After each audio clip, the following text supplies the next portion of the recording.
موتر همه دو کارمند حوزه 12 در موتر شخصی میایه مرا میخواه استاد کنه. ما از ترس جان خود که دزد نباشه ما گریزم سر ما فایل میکنه. نه یک نفر ما را عدالت زخمی در شفاخانه افتاده. ما از همین آمرش پرسان میکنیم که دلیلش چی است که تو به عدد سر ما تو ناگهان فایل میکنی. کدام حوزه است؟ اینی حوزه 12 امرالله صالح ایشی رقم مردم تو تربیه کردی. کلش بدبختی نمیاد کل کارا را میگه در اقتصاد در ترور کلی نمیاد از داره.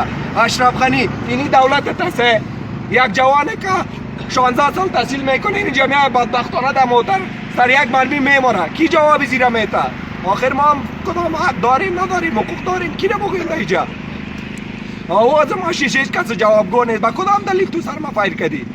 دو کارمند که سرت فایر کرد چی شد فعلا؟ کارمندا کجاست؟ کارمندا را شاند موتر را رفتن حوزه 12. یک جواب گفتن امرالله صالح صاحب به احترام تا داریم میشه جواب زیرا با ما بگو که با کدام بنا یک پدر اولاد خود 24 سال 25 سال کلان میکنه بر تو خود میکنه که منصوب تو بیاید کدام مرمی بزنش بکشش. نمی حقوق افغان از دیجا بدبخت مملکت هستیم. بدبخت ما هستیم که دیجا پیدا شدیم.